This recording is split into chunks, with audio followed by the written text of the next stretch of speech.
पहाड़ों के बीच एक छोटी सी गांव, जहां हर सुबह सूरज के साथ जिंदगी जागती थी, वहीं रहते थे हरिनारायण सिंह, इस गांव के सबसे सम्मानित और सख्त बुजुर्ग व्यक्ति। मोहन बेटा, ये जो खेत देख रहे हो, ये हमारी पहचान है। इसे कभी बेचना मत। कई पुरखों से जुड़ी हुई जमीन है ये। मेरे दादाजी भी यही कहते थे और आज वही बात मैं तुमसे कह रहा हूँ। तुम बूढ़े हो जाओगे ना, तो अपने पोते से यही कहना। जी दादाजी, ये भी कोई बात है। मुझे भी पता है, मैं आपका ही पोता हूँ। ये मिट्टी ही हमारा जीवन है। मोहन समझदार और दादाजी का प्यारा, पर उसी घर में और एक पोता रहते थे। आरब मॉडर्न जमाने का बिगड़ा हुआ आरब, जो कि शहर से आया हुआ, गांव के मिट्टी से अनजान। हेलो दादाजी, कैसे हो आप? जैसे गांव वैसे हम है बेटा, बस शांति चाहिए। आरब को गांव पसंद नहीं था। ये सब पुराना लगता था।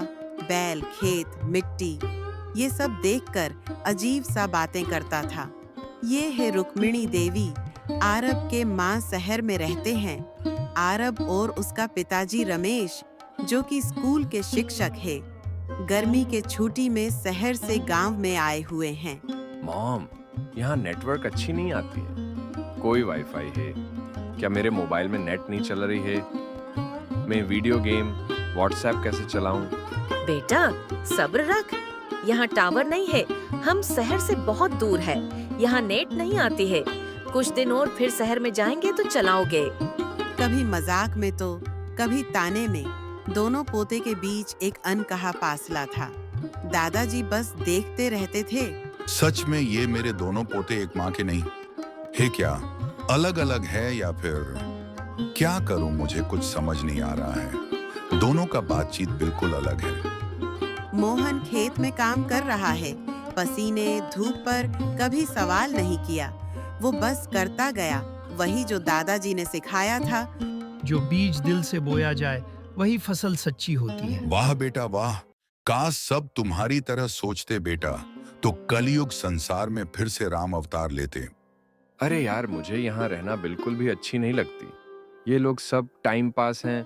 बोरिंग सा फील हो रहा है। देखते देखते वहीं पहुंच जाता है आरब की नानी, और आरब को देखते ही, आरब बेटा, कितना बड़े हो गए हो। काफी समय हो गया है तुम्हें देखकर। माँ, तुम कब आए आपके बारे में ही सोच रही थी। बहुत अच्छा किया, हमेशा वीडियो कॉल में ही देखती थी। तभी उधर से मोहन गुजर रहा था। दोनों मुंह मोड़ लेते हैं। अरे अभी तक ये यहाँ है। बड़ी आई मेरे लाडला का भाई बनने। मोहन चुपचाप से वहाँ से निकल जाते हैं। मोहन को दादाजी को छोड़कर सभी पराये मानते थे। एक दिन जब मोहन और दादाजी खेत में काम कर रहे थे, मोहन दादा को कहते हैं, दादाजी, मैं कभी आपसे सवाल नहीं किया हूँ, लेकिन आपको एक सवाल का जवाब देना होगा। पूछो बेटा, क्या है आपका सवाल? हमारे घर में सभी मुझे क्यों पराये मानते हैं, और मेरा माता पिता कौन है? आरब का माता पिता तो हैं। बेटा, जानकर क्या करोगे? मेरे पास आपका सवाल का जवाब नहीं है। वक्त का इंतजार करो, सब बताऊंगी। दादाजी वहाँ से चले गए, लेकिन मोहन के मन में बार बार एक ही सवाल गूंज रहा था। उधर सभी मोहन को घर से निकालने का तैयारी कर रहे होते हैं। एक दिन गेम खेलते खेलते आरब ने ऑनलाइन गेम में अपना सब पैसा डुबा देता है और परेशान में रहने लगते हैं। वो सेट इतना सारा पैसा डूब गया। अब क्या करूं? अगर माँ को पता चला तो मुझे छोड़ेगी नहीं। क्या करूं? क्या करूं? कुछ समय बाद आरब को एक आइडिया आता है। एक काम करती हूँ, माँ का सोने का हार को चोरी करके कहीं बेच देती हूँ, ताकि मुझे कुछ पैसा मिल सके, और मोहन के ऊपर चोरी का इल्जाम लगा देती हूँ, और सभी उसको घर से निकाल देंगे और मुझे पैसा भी मिल जाएगा। एक तीर में दो शिकार। ये आइडिया अच्छा है। आरब ने अपनी माँ का सोने की हार चोरी करके पास के एक दुकान में बेच देता है और कुछ पैसा लाता है। सुबह होते ही अरब का माँ, यही कहीं तो था, कौन ले सकता है? आरब बेटा, यहाँ मेरा हार था, देखा क्या? नहीं मॉम, मैं उसकी क्या करूंगी? आरब की माँ घर के सभी को पूछी। पर कोई पैदा नहीं मिली और सभी ने कहा हमें पता नहीं है। यहाँ तो कोई नहीं हो सकते, लेकिन मोहन को पूछा क्या? मुझे कुछ मोहन के ऊपर शक हो रहा है। नहीं नहीं, मैंने भी नहीं देखा है। मैं चोरी करके क्या करूंगी भला? पर मोहन की बात किसी को सच नहीं लगी। सभी को लगा कि झूठ बोल रहा है, मोहन ही चोरी की है। नानी, आपका बात सच हो सकता है। मैंने मोहन को इधर से आता हुआ देखा था। मोहन बेटा, अपना मान के तुझे कितना प्यार दिया, ये क्या सुन रहा हूँ? क्या आपको यही सिखाया था? मेरा मान सम्मान मिट्टी में मिला दिया। ये क्या कह रहे हो दादा? मुझे विश्वास नहीं है क्या मैं ऐसा कर सकती हूँ? मैंने किसी का कुछ नहीं चुराया है। अगर ऐसा है तो मैं इस घर छोड़ के जा रही हूँ। मोहन घर से निकल जाते हैं और जाते जाते गांव के थोड़ी दूर एक पेड़ के नीचे बैठ जाता है। सोचने लगने लगता है कि क्या करूं, कुछ समझ नहीं आती है। ये क्या हो गया प्रभु? कहाँ जाऊं, क्या करूं? मुझे समझ में नहीं आ रहा है। कुछ समय बाद एक बाबा जी उसी रास्ते से गुजर रहे थे और मोहन को देखकर, बेटा, यहाँ अकेले में क्या कर रहे हो? तुम तो अच्छी परवरिश की बच्ची लगती हो। कुछ समस्या है ऐसा लगता है। क्या आपका समस्या मुझे बता सकते हो? बाबा क्या करूं? अच्छी परवरिश मिली तो क्या हुआ? इस दुनिया में अच्छी की कोई परवाह नहीं करते। घबराओ मत बेटा, अच्छी की हमेशा जीत होती है और बुराई की हार।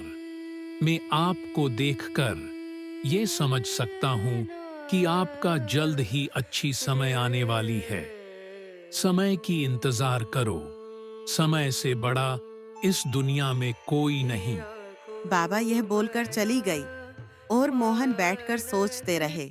उधर गांव में एक अनजान व्यक्ति आता है और पूछता है, हरिनारायण सिंह का घर कौन है? प्रणाम दादा, क्या आप हरिनारायण सिंह हैं? हाँ, मैं ही हूँ। बोलो, क्या बात है? कुछ साल पहले तुम्हारे बहू को प्रेगनेंसी में हमारे हॉस्पिटल के लाए थे। क्या आपको याद है? मैं वहां के एक झाड़ूदार हूँ। मुझे समय नहीं थी, नहीं तो मैं कब का आता। आपको एक राज बताना था। दरअसल आरब की माँ की डिलीवरी हॉस्पिटल में हुई थी। तभी हॉस्पिटल के पास बिजली गिरी और सब लोग बेहोश हो गए। उस समय हॉस्पिटल के एक कमरे में दो औरतें थीं। एक आरब की माँ और दूसरी औरत, दोनों पास पास थीं। लेकिन पास वाली औरत बिजली गिरने के कारण मर गई और आरब की माँ के जुड़वां बच्चे हुए थे। दोनों बच्चे दोनों औरतों के बीच में गिर गए। जब सबको होश आया तो लोगों ने सोचा, इस तरफ का बच्चा इसका है और उस तरफ का बच्चा उसका। तब यह हुआ कि मरी हुई औरत का कोई नहीं था। दादाजी बोले, इसका कोई नहीं है, मैं इसे पाल पोस कर बड़ा करूंगा, इसे मुझे दे दो। तभी वहां के झाड़ूदार ने यह सब देखा था, लेकिन बाद में वह भी बेहोश हो गया।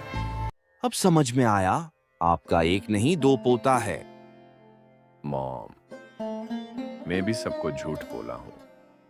उस दिन मोहन नहीं में आपका हार चोरी किया था, क्योंकि मैं ऑनलाइन गेम में मेरे सब पैसा डूब गया। मुझे समझ में नहीं आ रहा था कि क्या करूं, इसलिए मोहन के ऊपर इल्जाम डाल दिया। सॉरी मॉम, हो सके तो मुझे माफ कर देना। दोबारा ऐसा कभी नहीं करूंगी। है, भगवान में क्या कर दिया? इतना बड़ा पाप कैसे कि अपनी ही बेटा को इतना बड़ा शास्ति और पराया मानता था। मैं माफ करने लायक नहीं हूँ। इतना बुजुर्ग हुआ तो क्या हुआ, पहचानने में गलती कर दी। मुझे तो इस गांव में रहने में शर्म आ रही है। चलो मोहन को ढूंढते हैं। सभी मोहन को इधर उधर ढूंढते हैं, पर कहीं नहीं मिले नहीं। भाई साहब, हमारे मोहन को देखा क्या? ढूंढते ढूंढते आखिर में मोहन को एक पेड़ के नीचे बैठे हुए पाते हैं और सब लोग दौड़ते हुए उसके पास जाते हैं। कैसे आना हुआ और कुछ खो गया क्या? हाँ बेटा, खो गया है। मेरा एक बेटा खो गया है।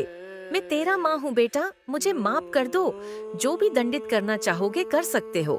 मैंने आपको समझ नहीं पाई। कोई बात नहीं माँ, अब इतना साल बाद मुझे मेरी माँ और परिवार मिला है। इससे बड़ी बात क्या हो सकता है? मनुष्य मात्र के भूल चूक हो जाता है। मुझे माफ कर दो बेटा।